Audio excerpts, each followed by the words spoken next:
छोगाड़ा तारा ओरे छबीला तारा ओरे रंगीला तारा रंग भेरू जुए तारी बाट रे छोगाड़ा तारा ओरे छबीला तारा ओरे रंगीला तारा रंग भेरू जुए तारी बाट रे।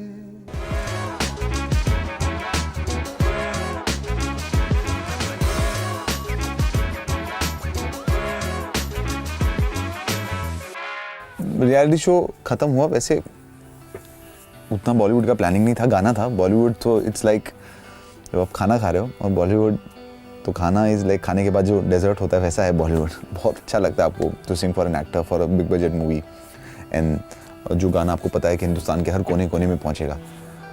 सो गाना था और लोगों का प्रेशर बहुत था। Bollywood happened because of pressure ज़्यादा, क्योंकि लोगों ने कहा कि रियलिटी शो ख़त्म हो जाएगा 3 महीने में, people are going to forget you.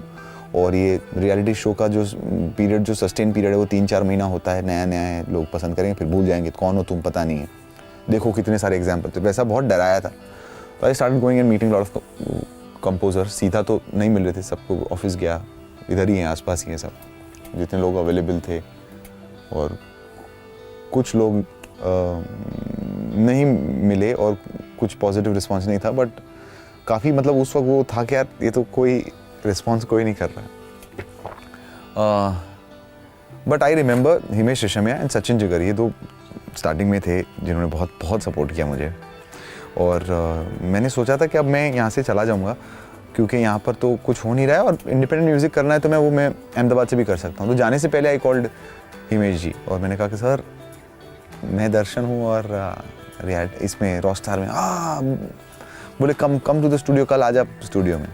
Then I went to the studio. उनको याद था, वो क्या होता है कभी कभी टीवी पे बोलते हैं कि यार मैं तेरे को ये दूंगा वो दूंगा, गाना गाऊंगा, तो मुझे लगा कि वो सिर्फ वो टीवी के लिए होगा, बट जेन्युइनली उन्होंने वो चीज़ मतलब मेरे साथ की। आई वेंट टू स्टूडियो, घुसते ही सीधा बोले ऊपर वो डबिंग चालू है, गाना थोड़ा तुम्हारे स्टाइल का नहीं है, थोड़ा इंडियनाइज गाना है, प्लीज़ गो एंड सिंग। और प्रेम रतन दंता के लिए फर्स्ट डेब्यू था मेरा, थोड़ी सी लाइनें थी, बहुत कम लाइनें थी, but singing for Salman Khan and वो डेब्यू था मेरे लिए। उस वक्त पता नहीं था कि सलमान खान के लिए, 1 साल बाद पता चला कि वो 2 लाइनें सलमान खान के लिए गाई गई। तो वो that was the experience. And then Himesh ji के साथ गाना शुरू किया, then I sang for his film, then I sang Khich Meri Photo, वो किया। आई थिंक दैट्स हिमेश जी's कॉल, जो करीबन 10-15 सेकंड का ही था। वेरी वो वैसे भी हिमेश जी बहुत कट टू कट बात करते हैं, ज़्यादा बात नहीं करते। तो वो कॉल आई थिंक अगर नहीं हुआ होता या तो उन्होंने नहीं उठाया होता, तो मैं यहाँ से मेरा बैग पैक करता और अहमदाबाद चला जाता, और फिर मैं इधर कितनी भी कोशिश करते फिर मैं वापस मुंबई नहीं आता। तो I think that call change my life, क्योंकि मुझे यहाँ रोक लिया। और मेरे फादर ने मुझे कहा था कि 1 साल आप मुंबई में पूरी कंप्लीट मेहनत करो, अगर उसके बाद इतना करने के बाद भी 1 साल के बाद अगर कुछ नहीं होता, then you will have to start thinking something else. Plan B में ये होता कि मैं यहाँ से चला जाता है, देन म्यूज़िक ही करना था, तो वो तो बहुत ही, तो आफ्टर डूइंग सो मच, और अगर नहीं होता तो प्लान बी ये था फिर वहाँ जाकर I would have started my own studio, और वहाँ पर मैं अहमदाबाद में I would have done music. पर music of course I would have done, और कुछ नहीं करता मैं, क्योंकि अब यहाँ तक पहुँच गया था। अब यहाँ से फिर और कुछ चेंज करके कहीं और जाना, वो नहीं, बहुत सारे साल में ऑलरेडी दे चुका था। There was no going back from that now. After Chogada, क्योंकि आई थिंक एक सिंगर को एक बहुत बड़ा गाना चाहिए नोटिस होने में और एस्टैब्लिश होने के लिए, फॉर एनी सिंगर। जब तक वो एक ब्रेक थ्रू बड़ा गाना नहीं मिलता सिंगर को, तब तक वो नोटिस नहीं होता। So I think for me that Chogada, I did Khich Meri photo also, but खींच मेरी फोटो में भी काफ़ी अप्रिसिएशन मिला। पर उसके बाद 2 साल मैंने कोई बॉलीवुड नहीं की थी, एंड देन तो वो धीरे धीरे फेड अवे हो गई लोगों की मेमोरी शायद तक ऑल ओवर इंडिया बॉलीवुड में। बट छोगाड़ा केम इन और इट बिकेम मैसिव। सो तो छोगाड़ा के बाद बहुत सारे गाने, इतने सारे गाने मुझे आए हैं for the films, but I have not, मुझे गाने नहीं थे क्योंकि सिमिलर स्पेस में थे या कुछ गाने नहीं समझ में आए थे। तो या उसके बाद कम गाने गाए, जो अच्छे लगते गए गाने में गाते गया हूँ। मनी वाइज तो सबसे ज़्यादा हुआ है मुझे आफ्टर तेरा जिक्र एंड छोगाड़ा। कहाँ से सिंगर सबसे ज़्यादा पैसा कमाता है? By performing. बाकी सारे इंडिया में उतने अभी वो नहीं हम वहाँ पहुँचे कि जो लोगों को लगता है कि ये गाने से इतने सारा पैसा मिल जाए, ऐसा कुछ नहीं होता। Mostly singers get money by performing in concert या जो शोज़ करते हैं उससे मिलते हैं। तो सबसे ज़्यादा शोज़ हुए आफ्टर छोगाड़ा कमरिया, इवन आफ्टर तेरा जिक्र। तो हाँ, कमर्शियली भी बहुत ज़्यादा ड्रास्टिक चेंज था और एकदम से बहुत ज़्यादा शोज़ हो गए थे। तो या काफ़ी it really did great for me. मैं बड़ा सैड फील करता हूँ जब मेरी वॉइस रिप्लेस हो जाती है। अगर तो मैं ज़्यादातर नहीं गाता हूँ वैसे गाने। I would want to sing if the song is made for me and if they want me. तो एरोगेंट नहीं है, बस थोड़ा वो, क्योंकि जब आप फिर जाते हो गाते हो और गाना नहीं आता, मेरे लिए नहीं किसी के लिए भी इट्स अ वेरी, वो दिल टूट जाता है और मेरा बहुत बार टूटा हुआ है। तो अब मैं बार बार दिल नहीं तोड़ना चाहता। तो मैंने I have adjusted my self to that कि ये हमारी इंडस्ट्री, वो अपनी तरह से गलत नहीं है और सिंगर्स अपनी जगह पर गलत नहीं है। जैसे अगर किसी सिंगर ने मैंने गाया बट आवाज़ फिट नहीं होती एक्टर पर, अच्छी नहीं लग रही, सिचुएशन पर अच्छी नहीं लग रही, तो क्यों ही रखेगा कोई। सो वैसे वाली अगर फिट हो रही है तो कोई फिर क्यों निकालेगा। सो ये सारी इंटरनल चीज़ें हैं जो आपको समझने में थोड़ा टाइम लगता है, but you get used to it. So voice इसलिए मेरी छोगाड़ा में रिप्लेस या चेंज नहीं हुई because I was, as I said, कि जब वो गाना बन रहा था तो एक ही स्टूडियो में जैम हो रहा था। Everybody was throwing idea and big heads up to Lijo Chetas for composing this beautiful melody. और छोगाड़ा जो ओरिजिनल है उसको बहुत सही तरीके से फिट किया है इस गाने में। And the superstar for me in my heart is Azeem, my lovely brother, जो बहुत मैं हमेशा कहता हूँ कि इफ़ नया सिंगर या छोटा सिंगर, कोई भी सिंगर, बड़ा सिंगर, ये singer, if he sings for Azeem will make sure कि आपका, अगर आपने उस गाने को जस्टिस किया है तो आपका वॉइस कभी चेंज नहीं हो सकता। So I think credit goes to the team and I was, as I said, I was an equal part while the song was making, that's why. बाकी मोस्ट ऑफ द टाइम क्या होता है, singer आता है, गाता है, चला जाता है। सबसे डिफिकल्ट क्या है आपको मैं बताता हूँ, रिजेक्शंस आर वेरी डिफिकल्ट।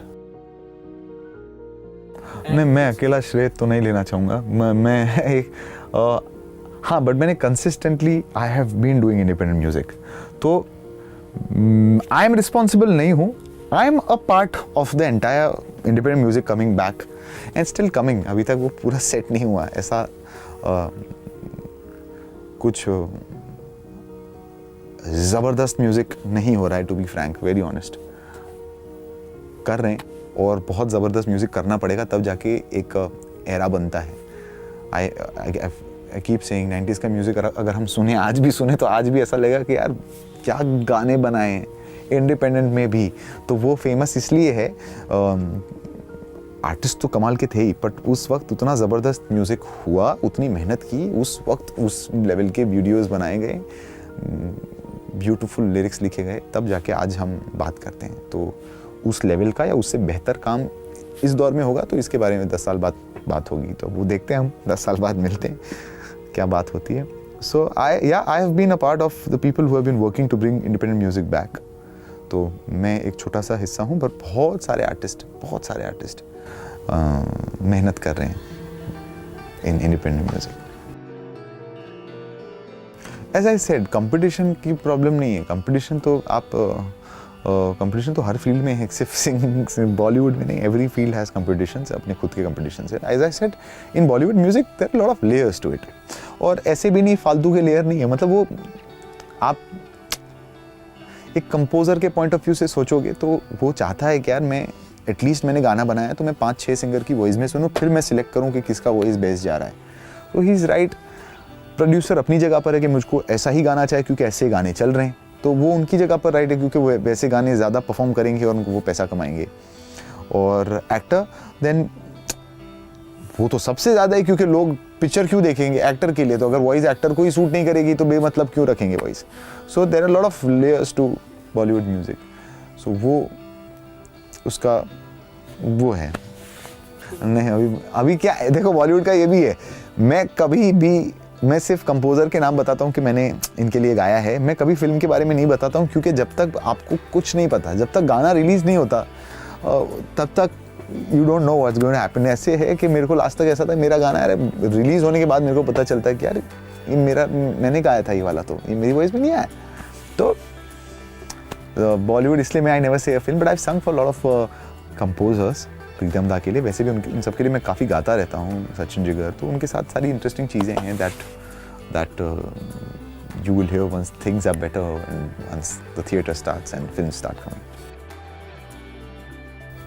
जब आप फिल्म के लिए गाते हो तो you are very prepared and very sincere, वो फन होता रहता है। 2-3 ऐसी तो कहानी, एक कहानी मैं आपको बताऊँ, वो गाना कभी बाहर नहीं आया एंड थैंक गॉड वो कभी आएगा भी नहीं अभी। बहुत साल पहले क्या होता था, when we were running to work, तब कोई भी कॉल करता था तो हम पहुंच जाते थे कि हाँ गाना है, डब करना है। तो किसी का कॉल आया था मुझे, नाम किसी का भी नहीं बोलूँगा मैं कभी भी, तो मुझे कॉल आया and I went to record करने में पहुंच गया। और तो पहले रिकॉर्ड पैसे के लिए करते थे, टू बी ऑनेस्ट, क्योंकि पैसा मिलता था। अब आप मुंबई में हैं, उतने ज़्यादा शोज़ नहीं हो रहे, तो you would want to earn from recordings. तो किसी ने बोला कि इतना आपको रिकॉर्डिंग एक गाना है और फिल्म का गाना है और आपको गाना है, तो मैं पहुंच गया। कुछ बहुत ही वियर्ड फिल्म थी और उसका गाना, और मैंने लिरिक्स सुनना शुरू किए।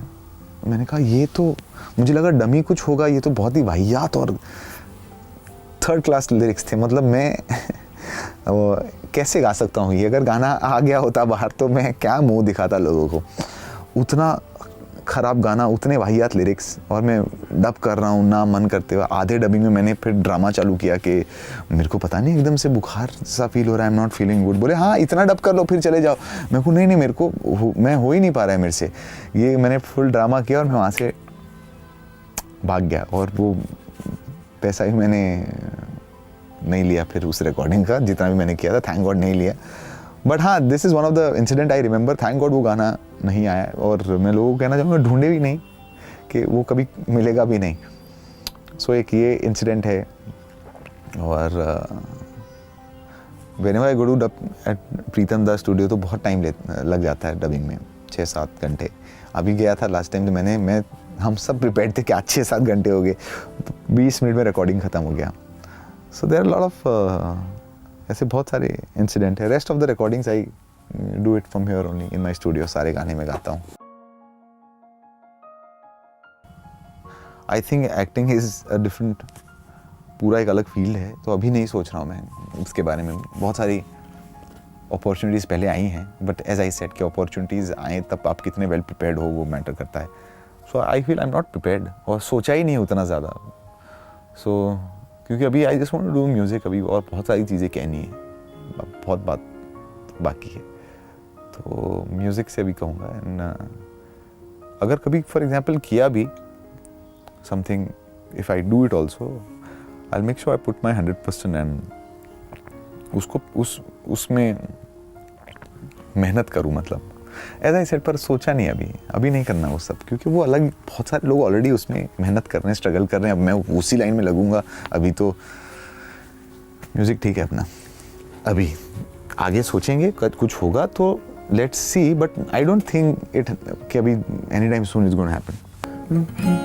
तेरे प्यार ने सरेआम बदनाम कर दिया मुझे, शराब का गुलाम कर दिया मुझे, ना जी रहा हूँ ना मैं मर सका, ऐसा मेरा हशर है बन गया जो पहले मैं खाना था, वो घर है बन गया कि अब तो साकी ने भी जाम का हिसाब ना रखा। Example of how beautifully things are portrayed lyrically. एक इमोशन को कितना हार्ट ब्रेक इमोशन है, शराब है जो वैसे बहुत नेगेटिव लिया जाता है हमारे सोसाइटी में, उसको कितना ब्यूटीफुली ब्लेंड किया है गुरप्रीत सैनी और गौतम शर्मा ने।